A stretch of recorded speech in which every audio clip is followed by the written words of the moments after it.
Well, it is our pleasure to welcome back to the program a gal that we had on back in November the 6th when we were talking to all kinds of different contestants with a voice. And she was one of them. I did say this to a couple others, but I said, you know what? I have a feeling you're going to be there at the end. Chloe Kohanski, congratulations and welcome back.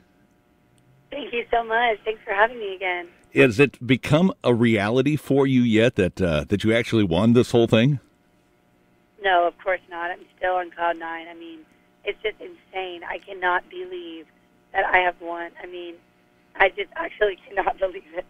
Besides getting up this morning to do this radio tour thing, when you wake up in the morning, or say like yesterday when you woke up, when did it hit you again that, you get out of bed, and when did it hit you that, oh, wait, I just won The Voice last night? It kind of comes in waves, like every 10, 15 minutes, I'll kind of just like zone out for a second. I'm like, I just won season 13 of The Voice. It's so insane. What has been the nuttiest thing that has happened to you so far in the last 48 hours? Wow. Well, right after the show, we had a big wrap party, so I went there and I got to wear like a flower crown and dance around and have a good time with everybody on the show, and it was really special. And I actually got up and sang Betty Davis Eyes like just at the party, and it was a lot of fun. So I think that was probably my favorite moment since winning. Yeah. Boy, this week your performances with the final on the two different shows, just fantastic. And what was it like singing with the Billy Idol?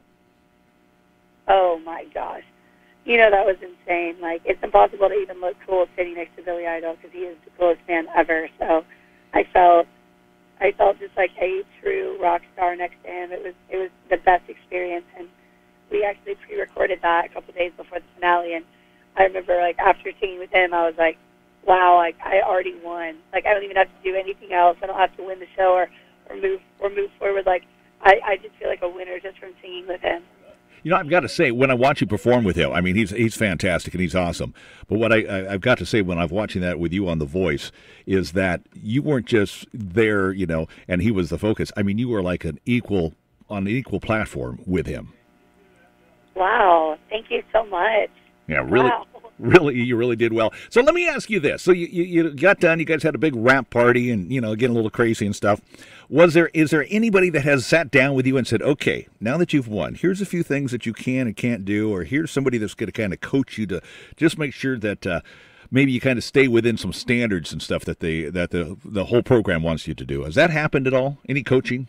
Oh, no, not at all. I don't think I've sat down and had a serious conversation with really anybody since winning. It instantly was going to the rap party, and then I started the press interviews the next day. So I've got some people that I'm going to be talking to tomorrow and after the holidays. I think kind of everything goes on pause for a second just because of Christmas. But I'm sure when the new year picks up, there'll be a lot of meetings. When you win all this, have you really got an assessment of everything that comes with it? I mean, tell us again, is there a cash, dividend that you get besides recording and possible tour stuff coming up? What all is the title of the Voice Champion bestow upon you? Yeah, so you get a recording contract with Republic Records, and then you win a prize of $100,000, and then the top four, we all got a car. So. Oh, that was pretty cool. Yeah, that was pretty life-changing for me because my car is very, very old and barely working. So I'm very, very blessed by that. And then also we get to be a part of the Vegas residency. There's going to be a voice show in Vegas, and we get to kind of be a part of that. I'm not sure how much we are involved, but we get the opportunity to go out there and join past contestants. So that'll be really fun. I'm excited for that. Back when we talked to you at the 1st of November, when this was just all getting started, you made a mention about working with Blake and just really kind of what an awesome person he was just outside of being a recording country star and so forth. What's your assessment now? You had another month and a half, almost 2 months since that time. How do you feel about Blake and everybody else that you had a chance to work alongside with? I mean, truthfully speaking, my relationship with Blake only got stronger, and I feel like we really just have a really cool yin-yang kind of partnership where it doesn't make a lot of sense on paper, but it works in real life. And he just really celebrates me for who I am. And I think, I learned so much from him as a storyteller in country music. I'm just honored to be able to have worked with him. It's been truly amazing. When you were on stage and you had your three fellow contestants up there for the four of you in the finals, what was going through your head as they were starting to whittle down with Red going out at number 4 and then everybody else? What was your thought process going on in your head at that moment? I mean, you make a lot of peace, before moving onto the stage.